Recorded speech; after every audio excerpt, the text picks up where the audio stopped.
Hello, today we're going to be looking at some maintenance we can do on a home AC and how much difference it's going to make, particularly in the summertime, getting us the coldest air possible.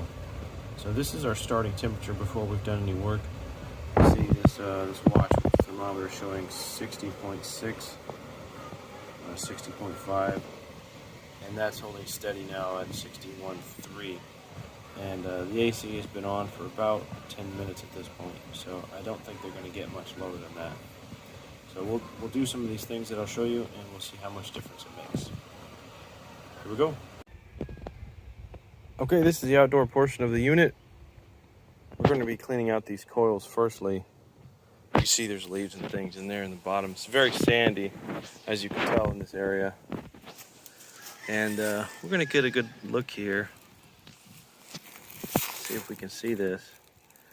Oh yeah, that's a very good image. There's all kinds of growtiness going on in there. We'll just go to another spot here. See what we can see here. Yeah, so we're gonna clean this out, allow this thing to work better, and we'll do that here in a second. Just got the regular hose here. There are cleaning solutions you can buy for this. I don't know exactly what's in them or how useful they actually are, how much of a benefit, but I'm not using them. So what I want you to see here is the water. I can reposition this. So if you can see that, I can get it to focus on the water. See how the water's clear, but as I move it around, you can see the water is getting brown as I'm getting dirt out of there, mostly sand, I guess. It's not obvious on the, I'm really having trouble focusing it. But in my instance, at least, I don't even know how well you can hear me with all that noise. In my instance, at least, it's obvious as you watch from the inside.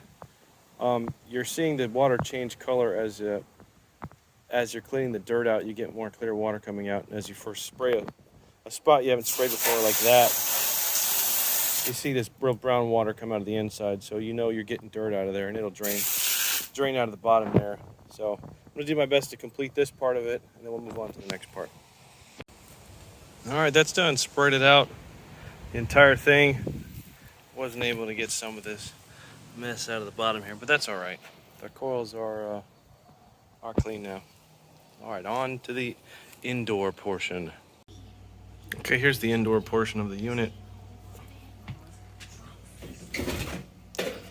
Now, in my instance, there's a filter here, and there's one up there, and I have recently cleaned those, probably a week ago, so I'm not too worried about those.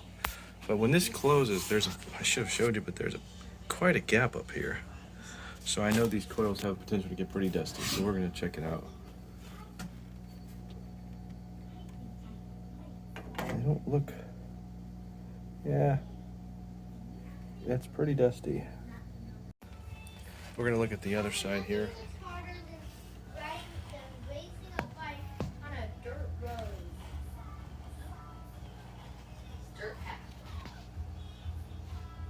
There's definitely some dust in there. So we're gonna clean that out with a vacuum and a brush. We're gonna be very gentle on it, and we'll see what it looks like afterwards. Let's see.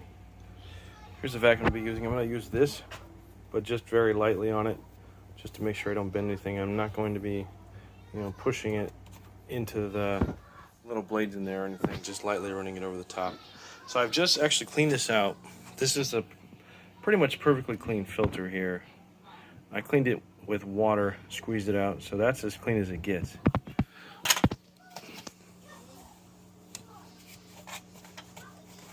So I'm curious to see how dirty this filter gets just from all that. And you can see from here how clean I was able to get that. And that's where a lot of the small dust is going to go. So I'm going to run this for a few seconds, and just to get any loose dirt that might be in the hose. So this is going to be kind of loud for a second.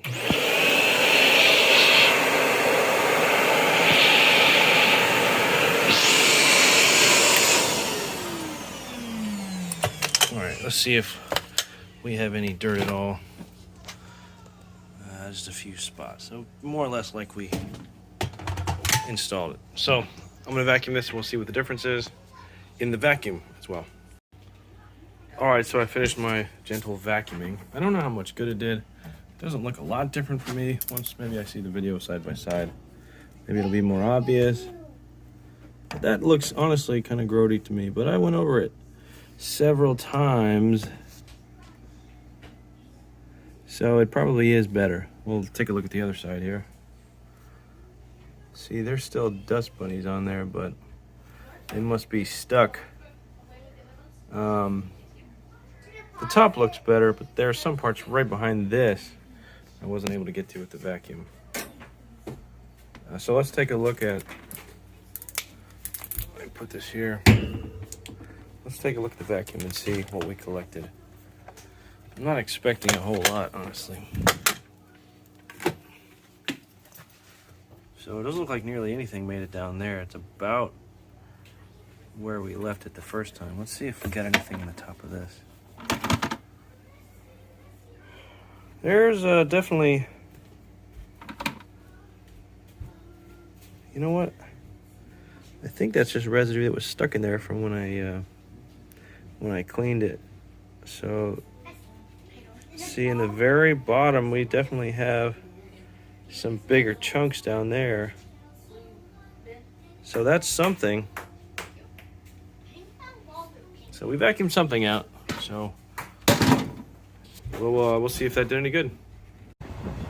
All right, so now you can see here our results at the end of our maintenance here. Are free, completely free maintenance that I didn't spend $1 on. So you can see that's down. The watch is down to 56.3, and that thermometer's down to 58.1. Here are the initial numbers, so you don't have to remember. So I had to go back and look. So the thermometer has dropped over 3 degrees, and the watch has dropped over 4. I tend to believe this better because it's holding more steady. So I tend to trust this better. But either way, we have a drop of at least 3.2 degrees just from that free maintenance we did, and it's been running now for about 20 minutes. I wanted to give the coils outside time to dry off completely. So there's your final result. Thanks for watching. If you have any better ideas, leave them in the comments, or perhaps some tips of things I could have done to accomplish this quicker, or just a better way to do it. I'd love to hear it. Leave your comments and I'll read through them. Thanks. Bye-bye.